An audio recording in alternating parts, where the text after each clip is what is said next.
Don't stress me out, guys. No one's talking about Sandaconda. I don't know why. He's got 1 energy self-acceleration attack. 3 for 220 that can just, you know, destroy other stuff. Why is no one talking about it? Let's come find out. Come on, let me show you. Right, welcome guys to the Slowpoke World, where today we got another 20... No, we haven't. Try that again. Right, welcome guys to the Slowpoke World, where today we're continuing 20 decks in 20 days. We've got Sandaconda V. Now, this is a bit of a heavy hitter. Now, on face value, in the formats we're in these days, 3 for 220 doesn't actually seem like that great, but by the time you factor in, you know, little pokes and Diancie, you're actually threatening some really big damage. So let's have a little look at Sandaconda V. So yeah, he's a basic 220 HP, 2 attacks. First attack, I think it's going to get translated to something else, but at the minute it's Sand. Attach a fighting energy card from your discard pile to this Pokemon. So 1 for 30, and then Sand Breath, 3 for 220 discard 2 energy attached to this Pokemon. So I think the Sand attack is actually the really like the crux of this card, because what this lets you do is like dink a ADP, which is going to be right into range for Sand Breath. It lets you start threatening Jirachis and all that good stuff. So actually really nice. And then Sand Breath 3 for 220 is obviously an insane attack that adds up really quickly. Now, in order to refuel Sand Breath, so obviously as good as Sand is, we actually want to be doing the Sand Breath more often. We've got a 4 of the Colossal. Colossal stage 2, attack eligible, but it does 130. But its ability lets you take 1 fire and 1 fighting out of the discard pile and attach them to your Pokemon. So that's perfect synergy there with Sandaconda. You just do Sand Breath, discard 2 if you're still alive next turn, just reattach him with Coalossal and bang, get going. So it's actually really nuts of an ability, because it lets you attach to the active. A lot of these things like Malamar only attaches to the bench, this one attaches to the active. So yeah, that's how we're going to keep our Sandacondas swinging. And because we do get to attach 1 fire, that does actually open up a little bit of deck room. I say room for other alternate attackers. Now I've found with this kind of a deck, what I found is if you're not one-shot him, you're sort of having a hard time. So you can one-shot tag teams, you can one-shot big basics like Zacians, that's fine.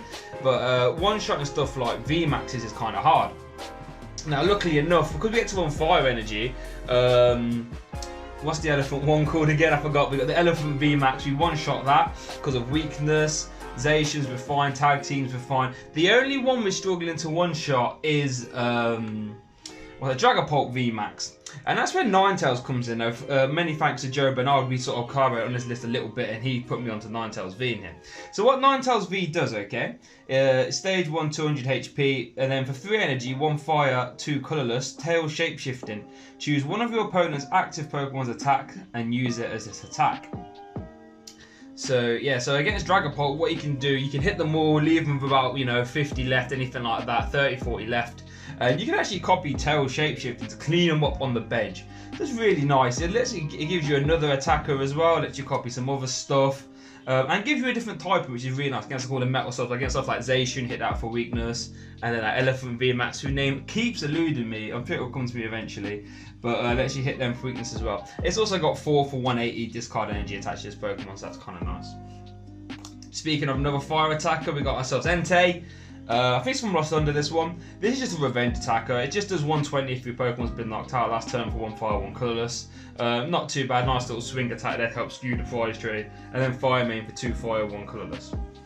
We then got a Diancie, because Diancie is going to buff our fighting type damage by 20. One of the best bench sitting abilities in the game in my opinion. Really, really crazy. Let Sand Breath start doing silly stuff, and then Sand top attack doing silly stuff as well. And then we got ourselves Wonder Net just to help us draw through.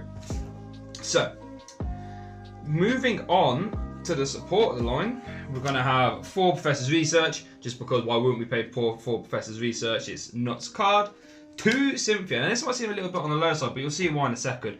Because we're stage 2, I like to just have extra cards instead of trying to use stuff like Marnie, because once we get Colossal set up, Sandaconda is insane, and we don't really need a lot once we've got Colossal done. If we ever get 2 out for whatever reason, our hand is almost irrelevant at that point. But the reason we play 2 Cynthia is because in our off slots we play 2 Hapu. Hapu is really nice for a couple of reasons. Because not only for our first Sandaconda we need to get Colossal out, right? We also need to get energies in the bin, because Colossal does attach from discard pile, not from deck or from hand. Hapu sort of lets us do that. So Hapu is look at the top 6 cards of your deck, put 2 of them in your hand, discard the other ones. So in an ideal scenario, we're getting Rare Candy and Colossal, and we're discarding loads of energies. So that's kind of the idea, and it's been working quite well.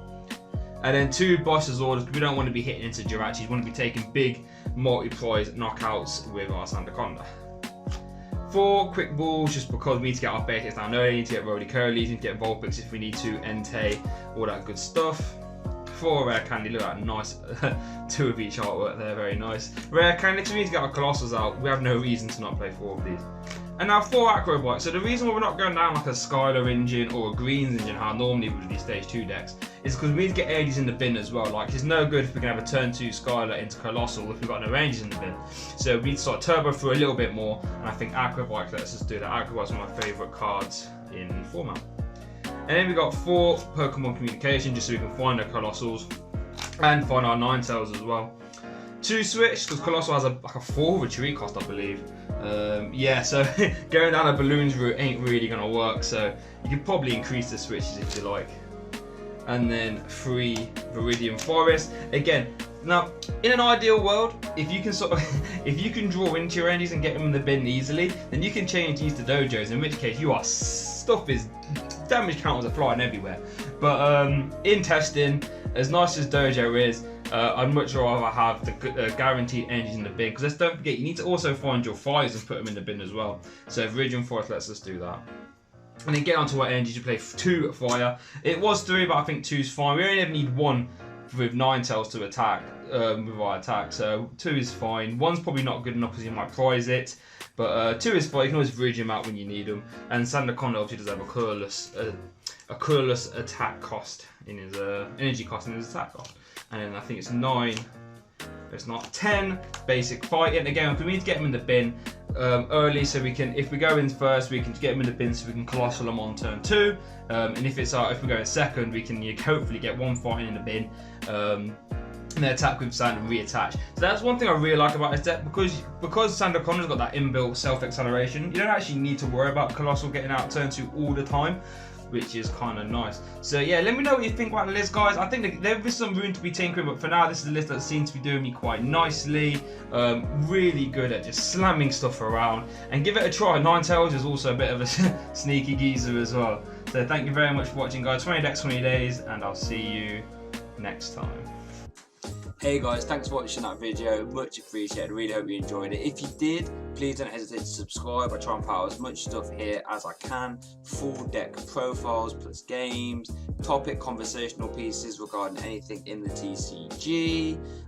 Check out my Twitter, check out my Facebook, that's where you get most of the updates, sort of see what's going on behind the scenes, all that good stuff. Also check out the SoundCloud for the full bi-weekly podcast. If you're interested, if you like the conversational pieces, go check that out.